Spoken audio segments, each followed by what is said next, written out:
My writing professor called it too sentimental to be taken seriously. My ex said I was just a hobbyist. So I turned their doubt into a dedication and wrote the bestseller they never saw coming. You won't want to miss this story. But before we dive in, don't forget to like and subscribe so you never miss a video like this one. The email came in quietly, no fanfare, no subject line screaming opportunity, just submission decision, Grayson House, buried between a store coupon and a calendar notification reminding me to pick up almond milk. I already knew it was a rejection. I'd received enough to recognize the silence before the slap, but this one felt different, heavier somehow, and when I opened it, my stomach twisted like it had braced for a punch. The name at the bottom hit me harder than the words above it. Richard Halbrook, my old writing professor. The man who once told me to cut the fluff and write like I had a spine. Apparently now he was a senior editor at Grayson House, one of the very presses I used to dream about while scribbling short stories in the margins of class notes. His response to my manuscript was mercifully short, surgical in its dismissal. Not publishable. Too sentimental to be taken seriously. That was it. No line edits, no encouragement, not even the standard copy-paste, "We wish you the best." Just a neatly phrased way of saying, "You're not real." I stared at the screen like it owed me something, blinking hard, trying to will the sting away. But there it was, that same old ache dressed up in a new font. I closed the laptop, walked to the sink, turned on the tap without a plan. I didn't cry, which somehow made it worse. It wasn't heartbreak, it was erosion. A slow, grinding certainty that maybe everyone had been right all along. Too personal, too emotional, too soft. But then I opened the laptop again, not to write, just to prove I could. I created a new folder on my desktop and named it Doubt. I dropped the rejection in and stared at it for a long time. Maybe I wasn't the writer he wanted me to be. Sharper, colder, easier to brand. But I was still a writer. The stories still came, even when the world told me no. Especially then. And maybe, just maybe, the very thing they hated in my work was the thing that made it mine. I wasn't going to plead for their permission anymore. If my voice wasn't welcome in their rooms, I'd build my own. Brick by brick, page by page. And when I did, I'd etch their doubt into the cornerstone, not out of spite, but so I'd never forget what silence taught me. That rejection doesn't mean you're unworthy. Sometimes it means you're uncontainable. There were years, entire seasons of my life, really where my existence felt like it revolved around half-finished manuscripts and the smell of burnt espresso. Where I wrote in the margins of grocery receipts and old envelopes, wherever the story refused to wait. I worked jobs that blurred together weekend shifts at a bookstore where I shelved debut novels with quiet envy, weekday admin gigs that left my wrists sore and my mind starving. I remember getting home with aching feet and still opening my laptop, chasing some invisible deadline I had no guarantee would ever come.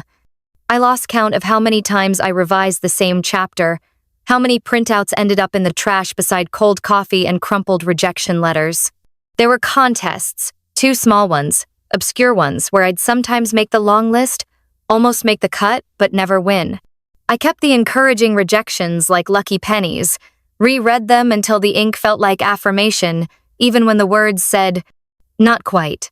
I sat in workshops where men in wrinkled blazers said my stories were domestic, as if that was a flaw, where a woman once suggested I try writing from a male perspective to gain more credibility. They called my style soft, interior, emotive, and always in a tone that implied that softness wasn't real craft. I learned to nod, to thank them, to take notes with a smile and go home feeling like I was trying to build a bridge with string.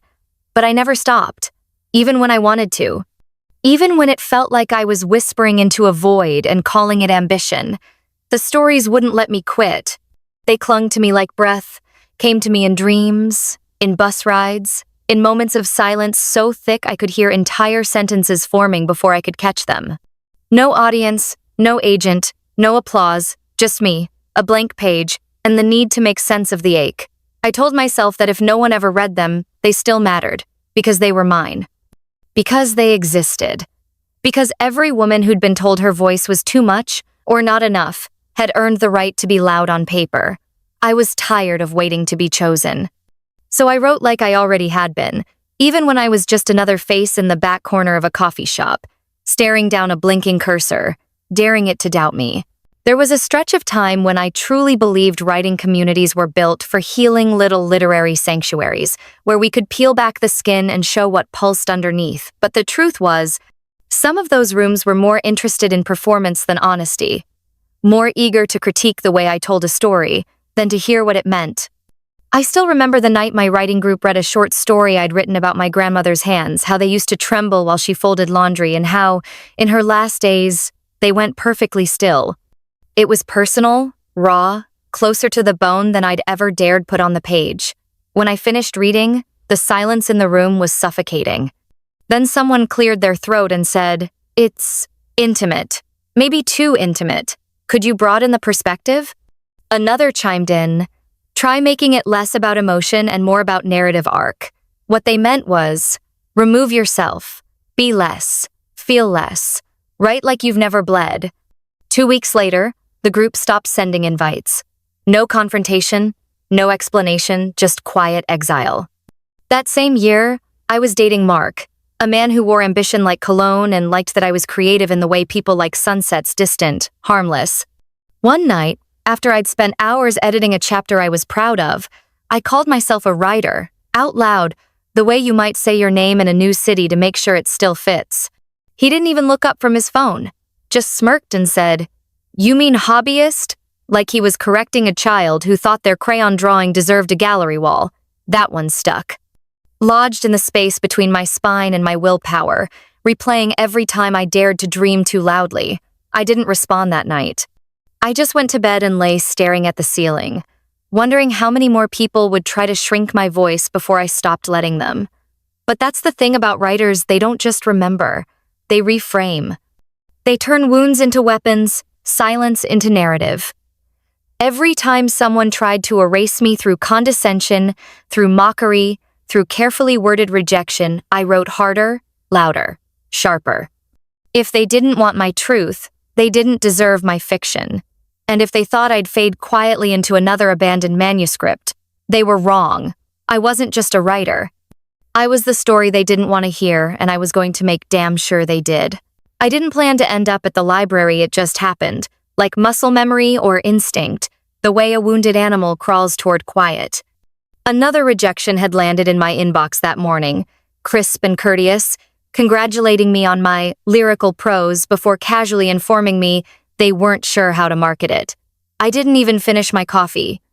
I just grabbed my coat and walked without thinking until I found myself in the stone-faced building where I used to believe all the stories lived. I wandered through the aisles like a ghost, fingers grazing the spines of novels that had made it, books that held weight, and ISBNs and blurbs from people who spoke in absolutes. I wanted to believe I belonged among them, but that morning, I didn't. I felt like an intruder in my own dream. I settled into a chair near the window, not to read, not to write, just to sit. To breathe, to be invisible without having to explain why. A girl across the room was sketching in a spiral-bound notebook with earbuds in, completely unaware that I was unraveling 10 feet away. I felt the tears before I knew they'd started. Silent, unannounced. I made it to the bathroom before the sobbing came, hands gripping the sides of the sink as if the porcelain could hold me together. I didn't cry because of the email, I cried because of everything behind it. The years of trying, of rewriting, of hearing no so many times it began to sound like my name. I cried for the girl who used to sit in this very library scribbling poetry on the back of bank statements, believing that one day someone would say yes. And then, somewhere between breath and breakdown, I realized I wasn't crying because I was weak. I was crying because I'd spent too long trying to be palatable, professional, perfect. I'd been waiting, begging for someone to give me permission to speak. But that's not what writers do. We don't wait. We write, whether the world listens or not. I washed my face, looked at my reflection under the humming fluorescent light, and saw someone who wasn't done, not even close. I walked back into the stacks, past the girl with the headphones, and out into the city. I didn't have a plan yet, but I had something else resolve. I was done asking to be invited in. If I had to carve space with my bare hands and a pen, so be it. From now on, I was writing like no one could stop me, because they couldn't. That night, After the library and the bathroom breakdown and the quiet decision that followed me home like a shadow with a spine, I opened my laptop, not to beg another gatekeeper for approval, but to reclaim something I hadn't realized I'd surrendered my name. Or at least the version of it that came with expectations, gendered assumptions, and the residue of every room I'd been talked over in. I stared at the blinking cursor and typed, L. Marsh. It wasn't glamorous or clever, just clean, genderless, sharp. The kind of name that might be mistaken for a man, or at least wouldn't immediately scream sentimental, and somehow that made me feel free. Free from the way publishers squinted at my work and asked where it would sit on a shelf, women's fiction, maybe? Literary-ish? Free from the boxes I kept getting shoved into and the language they used to keep me there. Lovely, but small.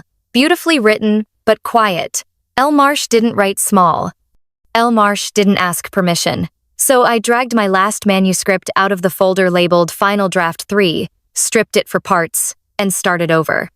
I kept the heart of it, the ache, the pulse, the sentences that felt like they'd been pulled from my marrow, but I rewrote it leaner, meaner, sharper. I stopped smoothing the edges of grief. I stopped diluting the joy to make it literary. I stopped apologizing for emotion on the page and let it sit there, unvarnished, like a bruise in daylight. I wasn't writing to be accepted anymore. I was writing to be heard, even if it was just by one stranger on a bad day who needed to know someone else had felt like they were sinking and wrote their way out. And I knew without question that I wasn't going to send another query letter. No more comps, no more waiting 6 months for a Dear Author rejection that said everything and nothing. I wasn't knocking on their door anymore. I was walking past it. I researched self-publishing platforms, formatting software, pricing strategies. It was overwhelming and unglamorous and exactly what I needed. I was done being the project they passed over in favor of something safer. I would publish this book myself, under a name that carried no baggage, no bias, no memory of every time someone told me I wasn't quite enough. L. Marsh was going to exist whether the industry liked it or not, and I would make sure the world met her. On my terms. It was just after midnight when I hovered over the publish button, heart pounding like I was about to light a match in a room full of dry paper. The manuscript had been proofed, formatted, uploaded, every scene shaped with deliberate hands, every chapter sharpened like a blade I'd hidden behind my teeth for years. I sat there staring at the screen, the name L. Marsh printed neatly across the top of the digital cover, a name no one had ever mocked, a name no one had ever told to quiet down. There was no announcement, no countdown, no carefully curated post begging for pre-orders. Just me in my tiny apartment, the glow of my laptop illuminating a takeout container and a wilted plant I kept forgetting to water. I clicked publish, with fingers that shook more from release than nerves, and then I did what I never used to let myself do. I let go. I closed the laptop and shoved it under the couch, like I couldn't be trusted not to obsess over what might come next. There was no press release, no mailing list, no influencer arcs or marketing rollout. I didn't have a budget or a strategy. What I had was a book that felt like my lungs on paper and a quiet, trembling hope that somewhere out there, someone might read it and feel a little less alone. The next morning, I didn't check the dashboard. Or the morning after that. I told myself I was too busy, that I needed the distance, but the truth was, I was afraid. Not of failure, I'd failed publicly and politely more times than I could count, but of indifference, that no one would see it at all. That it would vanish into the ether, another forgotten title buried under algorithms and impulse buys, but there was something strangely peaceful about not knowing. For once, I wasn't performing. I wasn't refreshing inboxes or editing myself into something I thought they wanted. I'd written the book I needed to write, and that was enough. It had to be. So I went on with my life in small, deliberate ways, read books I didn't underline, walked without headphones, filled notebooks with words that didn't care if they were publishable. I didn't know what would happen next. But for the first time in a long time, I wasn't chasing approval. I was breathing. And that felt like the start of something bigger than yes. It happened on a Tuesday while I was doing something completely mundane, folding laundry, half-watching a rerun, trying to convince myself that a silence in book sales meant peace, not failure when my phone started vibrating with a kind of urgency that didn't match my life. At first, I thought it was a glitch, some weird notification storm from an app I forgot I had. But then I saw it. Dozens of emails, new follows, a subject line that read, "You've been featured." Confused, I clicked on the link and found a BookTok video with over 1 million views titled, "Books That Destroyed Me, in the Best Way." The creator was a girl with blue hair and a cracked voice, sitting on her bedroom floor in a hoodie, clutching my book to her chest like it had broken something open. "This one wrecked me," she said. I didn't expect it to hurt like that. And then she read a quote, one I remembered vividly because my old professor had once circled it in red and written, "Too on the nose." Fine subtlety. But here was this stranger, eyes glassy, whispering it aloud like it had been written for her. Comments flooded in. "Wait, who's El Marsh? Why is this not everywhere? Where can I buy it?" And then the numbers came like wildfire, like breath I didn't know I'd been holding. Sales that had flatlined began climbing. Reviews poured in from people who didn't know me, who had no context for my struggle, but who somehow got it. They quoted sentences I had nearly deleted. They underlined the lines that had once been dismissed as too much. I watched as screenshots of my words popped up on Pinterest, on Twitter, on Tumblr, paired with photos of sunsets and bedrooms and the backs of heads staring out train windows. It was surreal, this sudden connection, this unexpected chorus of people saying, "Yes, this is how it feels." And the most absurd part? No one knew who I was. Not really. Just the name, El Marsh. No gender, no history, no baggage. Just the work, just the words. The ones I'd been told were too sentimental, too personal, too female. But they were reaching people in a way those critiques never had. And as the notifications kept coming, I didn't cry or scream, I just sat on my couch, hands in my lap, and whispered, "I knew it." Not out of arrogance, out of knowing, out of survival, out of being right. Finally, when everyone else told me I wasn't, once the shock wore off and the numbers began to settle into something real, something rhythmic, I did what I always do when something matters. I worked. Not in a desperate, fame-chasing kind of way, but with the same quiet intensity I'd always given to the writing itself. Going viral wasn't luck, not entirely. It was a spark, yes, but I knew better than to treat it like lightning you wait around for. So I leaned in. I built a newsletter simple, no glossy graphics, just updates and reflections sent out like letters to old friends. I signed everyone as Elle, not Lena, because the name had become its own kind of armor and altar. I replied to every message I received, every DM that said, "Your book felt like me," every email that started with, "I don't usually cry, but," because these readers weren't abstract data points. They were people who saw me before knowing me, and I owed them more than radio silence. I connected with indie reviewers, not the big glossy ones, but the ones who posted thoughtful threads at 2 a.m., with dog-eared pages and messy annotations in the margins. I thanked them sincerely. I never once asked them to boost me. I didn't have to. They did it because the book meant something. And that was the only kind of momentum I was interested in, the kind built on resonance, not reach. I turned down 2 offers from traditional publishers who only contacted me once the book charted, both of them full of suggestions on how I could expand my brand and streamline the message for a broader audience. No, thank you. I didn't write for broad strokes. I wrote for the sharp, specific ache of being human, and I wasn't going to dilute it now that it was finally being heard. I started journaling again too, not for content, just for clarity, just to remind myself what I sounded like when no one was watching. I didn't care about bestseller lists or media attention. I cared about the girl in Kansas who wrote to say the chapter about the mother made her call her own for the first time in 6 months.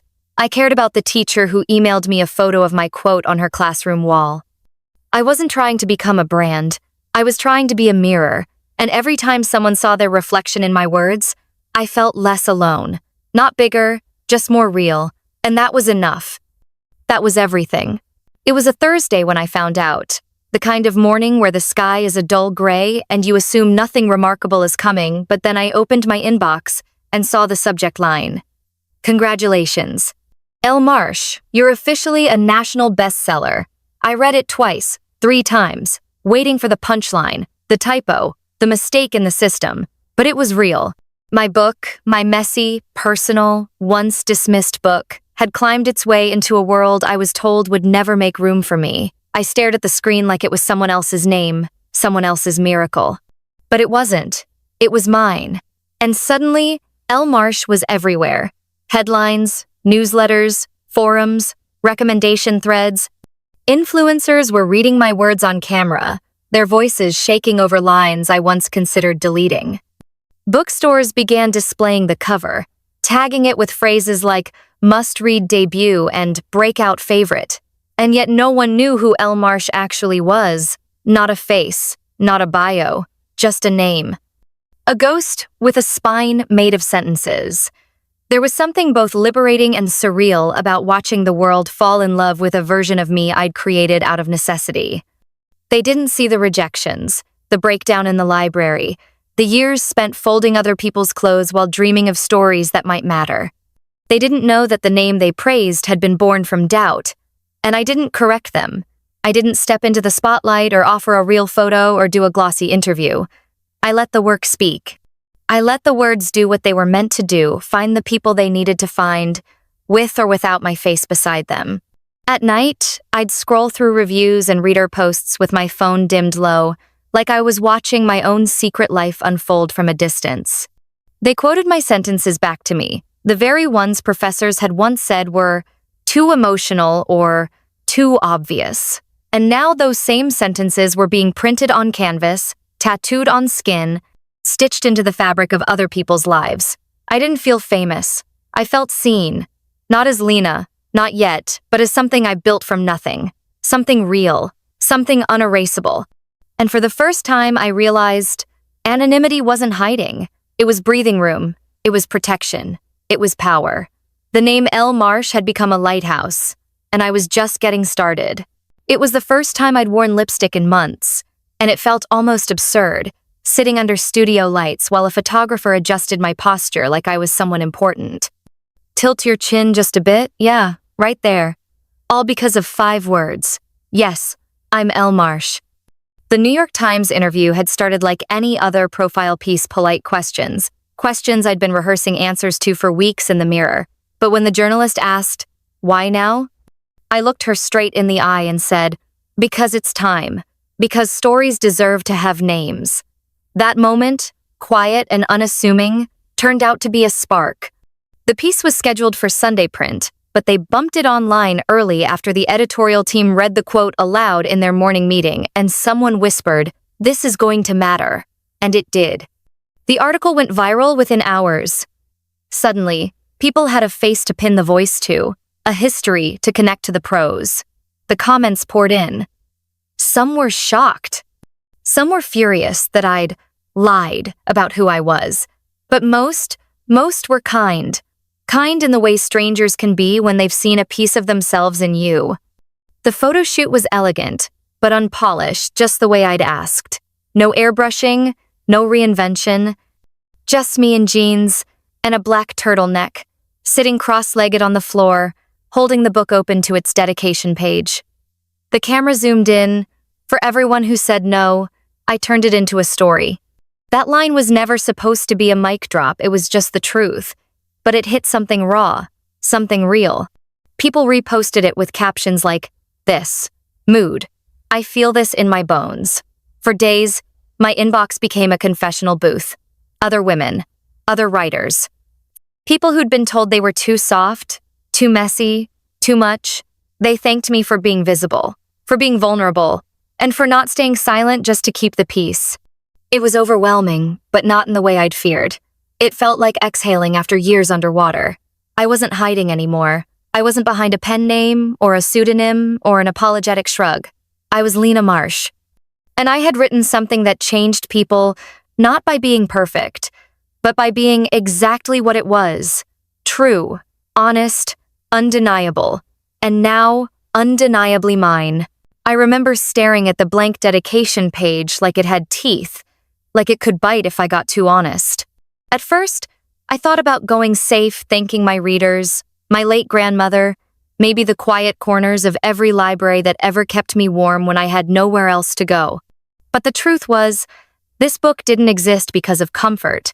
It existed because of every person who told me I shouldn't write it. And so I wrote it plainly, without venom, without theatrics, just clarity, like a scalpel, not a sword. To everyone who said I was too emotional, too personal, too female, your doubt gave me a voice. This one's for you. I typed it, sat with it, and realized it was the most honest thing I'd ever written. It wasn't spite. It wasn't a middle finger. It was a mirror. And when the book finally landed in bookstores and that dedication began making the rounds, screenshot, retweet, bookmark, tattoo, I watched as people gasped at the audacity of it. Some called it bold. Some called it bitter. But I called it overdue. I'd spent years trying to make myself smaller so I'd fit inside someone else's version of marketable. I'd taken every quote too much and tried to convert it into just enough. But this dedication was me finally saying I'm not shrinking anymore. I'm not whispering to be palatable. I'm speaking in full volume, in full color, in the very language they tried to shame out of me. The phrase, too emotional, had followed me for years, like a shadow I was taught to outrun through workshops, through relationships, through every job interview where I was told I was passionate like it was a red flag. And too personal? That was the wound. The thing they said when I dared to make fiction out of truth. When I wrote about mothers who left, or partners who vanished, or women who broke and rebuilt themselves with the same hands, and too female? That one used to sting the most. As if the lens I saw the world through disqualified me from saying anything worth hearing. But that dedication changed everything. It turned the echo chamber into a rallying cry. It gave the shame back to the ones who tried to place it on me. And in that single paragraph, I reclaimed every rejection slip, every eye roll, every time someone said, "Is this really your voice?" Yes, it is. And now it's published. Now it's permanent. It started slowly, like the first raindrops before a storm, an old classmate from undergrad commenting on a LinkedIn post, a workshop peer tagging me in a thread I hadn't even seen yet. But then the emails started to pour in. One from a woman who once told me my stories were too hormonal to be universal. Another from a guy I dated briefly who used to smirk when I said I was working on a manuscript, calling it your little novel thing. They wrote with a tone I recognized instantly, just enough humility to pretend it wasn't a backpedal, just enough warmth to mask the echo of past condescension. But the one that made me laugh, really laugh, was from Professor Gaines. The same professor who once returned a story of mine with no written feedback, just a red X through the title and the phrase, "not publishable." Too sentimental to be taken seriously. His email now was short, carefully constructed, as if every word had gone through a legal team. Lena saw the Times piece. Impressive work. Proud of your success. Maybe I was wrong. Best, J. Gaines. I stared at the screen for a long time, rereading the sentence where he admitted fault without ever really saying it. Maybe I was wrong.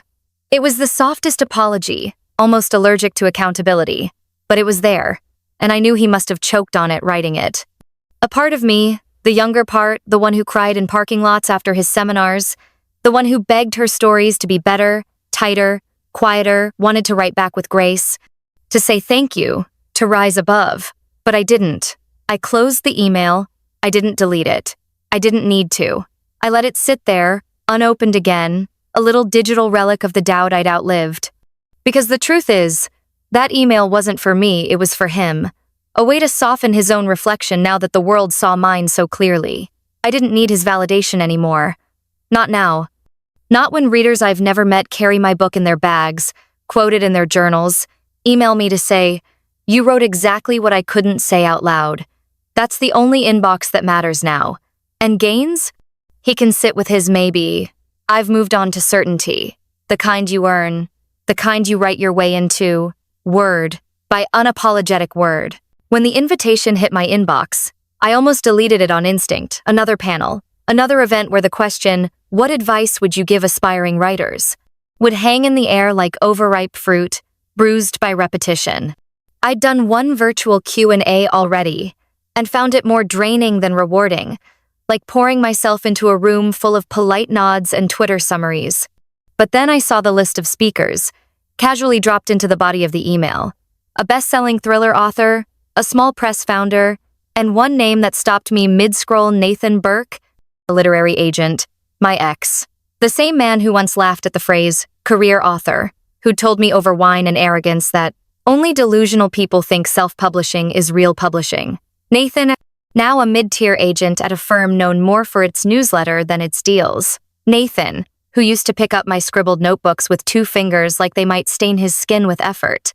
Suddenly, the panel didn't feel so skippable. I stared at my screen, a slow smile creeping across my face, not out of malice, but out of recognition. This wasn't revenge. This was punctuation. So I replied with a simple, yes, I'd be honored. Let me know the details. On the day of the event, I wore a soft navy dress and boots that made me feel grounded. No need for armor. I wasn't walking into a battle. I was walking into a room I'd built my own door into. The moderator opened with introductions, and when Nathan saw me on the Zoom grid, there was a flicker, half surprise, half something else. Maybe respect, maybe regret. I didn't dwell. When it was my turn to speak, I didn't name names. I didn't mention rejection letters or broken relationships. I talked about persistence, about choosing yourself when no one else does, about turning too emotional into a whole damn genre. Nathan tried to chime in, to offer praise with a tone of, we go way back, but I met it with a smile so gracious, it could have been mistaken for affection. I knew what he was doing. So did everyone else. Afterward, I got messages from attendees thanking me for my honesty, saying I made them believe again. That was the win. Not sitting beside Nathan, but knowing I no longer needed his seat to belong. I had my own table now, and the view was better from here. There's a kind of hush that falls over a room when truth hits it, not scandalous truth, but the kind that lives just beneath the skin, the kind people recognize before they understand it. That was the sound when the moderator, in a warm but neutral tone, said, and before we open to questions, I'd like to read the dedication from Lena's book. My palms were flat against my thighs, my face composed, but inside I felt my heart knock once, hard, like a door opening. She read it clearly, every word falling like a soft drumbeat. To everyone who said I was too emotional, too personal, too female, your doubt gave me a voice. This one's for you. And then there was that hush. Not a cough, not a shuffle, just held breath, and then applause. Not polite clapping, but the kind that builds. Hands smacking harder, people nodding, murmurs rising, like something had been unhooked from their chests. I sat still for a moment longer, absorbing it, not performing it. Because I hadn't written that dedication for applause, I wrote it to survive. But to hear it spoken aloud in a room full of strangers and see it land like gospel, it was more than validation. It was reclamation. I glanced across the panel table. Nathan didn't meet my eye. His gaze was fixed on the edge of the table, his mouth tight, his foot tapping. For all his bravado, all the years of being the loudest voice in the room, he had nothing to say now. And I didn't need him to. The audience did the talking. A young woman raised her hand and asked how to keep going when your work is called too much. Another said she kept the dedication printed on her mirror. Someone asked me if I ever thought about quitting, and I answered honestly, yes, often, but I didn't, and now I don't have to answer to anyone who tried to flatten me into silence. I spoke calmly, never boasting, never naming names, just telling the truth, the way I always had in full sentences, with a pulse. The applause at the end felt different than before. Not just appreciation, solidarity, a shared knowing. I didn't own the stage because I'd forced my way there. I owned it because I'd earned it, not by being louder, but by being undeniable. And in that silence Nathan gave me, I heard the echo of every time he underestimated me. It sounded a lot like justice. At the signing table, my hand cramped halfway through the line of names and dedications, but I didn't care. The room buzzed with a kind of warmth that bookstores rarely hold, like we were all sitting in the same living room, folded into one long conversation about truth and survival and the messy courage it takes to be seen. I was about to sign another copy when a girl, maybe 16, stepped forward, her copy of the book clutched tight against her chest, like a secret she was still deciding to share. She didn't say anything at first, just looked at me with wide, steady eyes, and then she whispered, "I didn't know we were allowed to write like this." My breath caught, not from shock, but recognition. I knew exactly what she meant, the unwritten rules they teach without ever saying them aloud. Don't be too soft. Don't write about feelings unless they're disguised in metaphor. Don't be a girl on the page. I nodded and handed the book back to her, but the weight of her words lingered, because she was right. For years, I didn't know I was allowed either. I didn't write this book for the people who told me I couldn't, but I wrote it because of them, because their doubt became the scaffolding I climbed, because every too emotional was really a warning to stay small, and I refused. I wrote because someone had to, and it turned out that someone was me. The truth is, I owe those critics something. Not my thanks, not my forgiveness, but my fire. They pushed me hard enough that I stopped asking for entry and started building my own damn door. And once I stepped through it, I realized I wasn't alone. Women like me were waiting. Readers, writers, girls in high school with journals full of forbidden honesty, mothers scribbling stories between shifts, dreamers who thought they'd missed their shot. I see them now in every event, every message, every quiet moment when someone pulls me aside and says, "I thought I was the only one. I'm not writing to prove anything anymore. I'm writing because I can't not. Because the stories are here, pounding at the inside of my ribs, and I finally have room to let them out. And I will keep writing books, essays, fragments on napkins, because now that the pen is in my hand, I'm never giving it back."